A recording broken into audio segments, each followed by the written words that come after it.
Friends, welcome to learning academy Kannada YouTube channel. ಮೊದಲು ನಮ್ಮೊಂದು YouTube channel ನೋಡ್ತಾ ಇದ್ದಾರೆ ಅಥವಾ ಇಲ್ಲಿವರೆಗೂ ಸಬ್ಸ್ಕ್ರೈಬ್ ಮಾಡದಿದ್ದರೆ ಸಬ್ಸ್ಕ್ರೈಬ್ ಮಾಡಿ ಮತ್ತು ಸಪೋರ್ಟ್ ಮಾಡಿ ಅಂತ ಹೇಳ್ತಾ ಇವತ್ತಿನ ಒಂದು ವಿಡಿಯೋ ಬಂದುಬಿಟ್ಟು ಬೆಸ್ಕಾಮ್ನ ಒಂದು ಪವರ್ ಮ್ಯಾನ್ನ ಫೈನಲ್ ರಿಸಲ್ಟ್ ಯಾವಾಗ ಬರುತ್ತೆ, ಅದರ ಜೊತೆಗೆ ಎಷ್ಟು ಆಕ್ಷೇಪಣೆ ಸಲ್ಲಿಕೆ ಆಗಿವೆ ಎಂಬುದನ್ನು ಈ ವಿಡಿಯೋದಲ್ಲಿ ನೋಡ್ತಾ ಹೋಗೋಣ. ಓಕೆ, ಈ ವಿಡಿಯೋವನ್ನು ಕೊನೆಯವರೆಗೂ ನೋಡಿದರೆ ನಮಗೆ ಒಂದು ರೀತಿಯಾಗಿ ಸಂಪೂರ್ಣವಾದಂಥ ಮಾಹಿತಿ ದೊರೀತಾ ಹೋಗ್ತದೆ ಅಂತ ಹೇಳ್ತಾ, ಅದಕ್ಕಿಂತ ಮುಂಚಿತವಾಗಿ ನೀವೇನಾದರೂ ಸಹ ನಮ್ಮದು ಚಾನಲ್ ಮೆಂಬರ್ಶಿಪ್ಪನ್ನು ತೆಗೆದುಕೊಂಡಿಲ್ಲ ಅಂತಂದರೆ ಸಬ್ಸ್ಕ್ರೈಬ್ ಬಟನ್ ಕಾಣುತ್ತಿರುವಂಥ ಜಾಯಿನ್ ಬಟನ್ ಕ್ಲಿಕ್ ಮಾಡಿ ಕೇವಲ 29 ರೂಪಾಯಲ್ಲಿ ನನ್ನ ಬಳಗ ಎನ್ನುವಂಥ ಮೆಂಬರ್ಶಿಪ್ಪನ್ನು ತೆಗೆದುಕೊಂಡು ಸಪೋರ್ಟ್ ಮಾಡಿ ಅಂತ ಹೇಳ್ತಾ ಈಗ ವಿಡಿಯೋವನ್ನು ಆರಂಭ ಮಾಡ್ತಾ ಹೋಗೋಣ.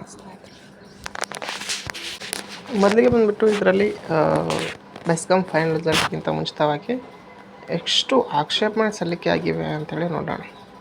ನಿನ್ನೆ ನಾವು ಲೈವ್ ಮಾಡಿದ್ವಿ ಸ್ನೇಹಿತರೆ. ಆ ಲೈವಲ್ಲಿ ಏನಾಯಿತು ಅಂತಂತಂದರೆ, ಒಬ್ಬರು ಆಕ್ಷೇಪಣೆ ಸಲ್ಲಿಸಿವೆ ಅಂತ ಹೇಳಿದರು, ಅಂದರೆ ಎಕ್ಸ್ ಸರ್ವಿಸ್ ಮೆನ್ ಅವರು ಅಂತಂದರೆ ಅದರ ಅನುಸಾರವಾಗಿ ಆಕ್ಷೇಪಣೆಗಳು ಬಂದಿವೆ ಬೆಸ್ಕಾಮ್ದು. ಓಕೆ, ಮೆಸ್ಕಾಮ್ದು ಯಾವುದೇ ರೀತಿ ಆಕ್ಷೇಪಣೆ ಬಂದಿಲ್ಲ, ಹಾಗಾಗಿ ಅದರ ಒಂದು ರಿಸಲ್ಟು ಸಹ ಬೇಗ ಬಿಟ್ಟರು, ಫೈನಲ್ ರಿಸಲ್ಟು. ಬಟ್ ಬೆಸ್ಕಾಮ್ದು ಏನಾಗಿದೆ ಅಂತಂದರೆ ಆಕ್ಷೇಪಣೆ ಸಲ್ಲಿಕೆ ಆಗಿವೆ ಕೆಲವೊಂದು ಅಂತ ಭಾವಿಸ್ತೀನಿ.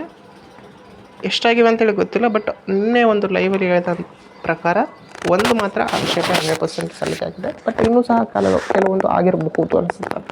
ಓಕೆ, ಇದರಿಂದ ಏನಾದರೂ ಬದಲಾವಣೆ ಆಗುತ್ತೆ ಅಂತಂತಂದರೆ 100% ಬದಲಾವಣೆ ಆಗೇ ಆಗುತ್ತೆ ನಿಮ್ಮ ಒಂದು ಫೈನಲ್ ಲಿಸ್ಟಲ್ಲಿ. ಯಾಕಪ್ಪ ಅಂತಂತಂದರೆ, ಆಕ್ಷೇಪಣೆ ಸಲ್ಲಿಸಬೇಕಂತಂದರೆ ಮೊದಲದಾಗಿ ಅವರು ಕಟ್ ಆಫ್ ಅಂಕಗಳಿಗಿಂತ ಜಾಸ್ತಿನೇ ಇರಬೇಕಾಗ್ತದೆ ಸ್ನೇಹಿತರೆ.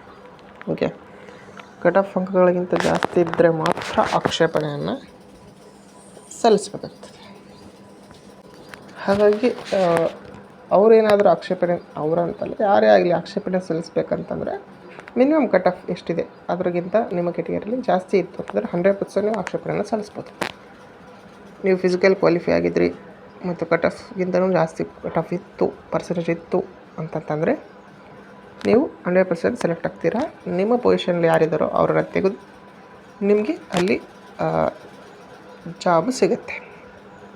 ಓಕೆ, ಹಾಗಾಗಿ ಇದರ ಒಂದು ಅನುಸಾರವಾಗಿ ಬೆಸ್ಕಾಮ್ನ ಒಂದು ಫೈನಲ್ ರಿಸಲ್ಟ್ನಲ್ಲಿ ಕೊಂಚ ಬದಲಾವಣೆ ಆಗುವಂತಹ ಸಂಭವ ಇದೆ.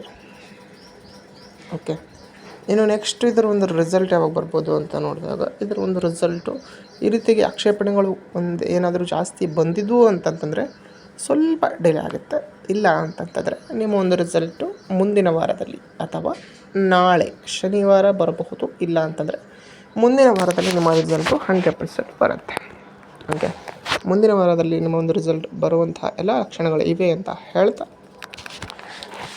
ಇನ್ನೂ ಇದರ ಬಗ್ಗೆ ನಿಮ್ಗೆ ಏನಾದರೂ ಡೌಟ್ ಇತ್ತು ಅಂತಂತಂದರೆ ಕಾಮೆಂಟ್ ಮಾಡಿ, ಅದರ ಬಗ್ಗೆ ಸಹ ನಾವು ಡಿಸ್ಕಷನ್ ಮಾಡ್ತಾ ಹೋಗೋಣ ಅಂತ ಹೇಳ್ತಾ, ಪ್ರತಿಯೊಬ್ಬರು ಸಹ ಕಾಮೆಂಟ್ ಮಾಡಿ ಇದ್ರ ಬಗ್ಗೆ ಏನಾದರೂ ನಿಮಗೆ ಗೊಂದಲ ಇತ್ತು ಅಂತಂತಂದರೆ. ಓಕೆ, ಇದು ಇವತ್ತಿನ ವಿಡಿಯೋ ಆಗಿತ್ತು ಸ್ನೇಹಿತರೆ. ಈ ವಿಡಿಯೋ ನಿಮ್ಗೆ ಏನಾದರೂ ಇಷ್ಟ ಆಯಿತು ಅಂತಂತಂದರೆ ಲೈಕ್ ಮಾಡಿ, ಶೇರ್ ಮಾಡಿ ಮತ್ತು ತಪ್ಪದೇ ಸಬ್ಸ್ಕ್ರೈಬ್ ಮಾಡಿ ಅಂತ ಹೇಳ್ತಾ ವಿಡಿಯೋ ಇಷ್ಟಕ್ಕಾಗಿ ಧನ್ಯವಾದ. Thanks for watching. ಓಕೆ.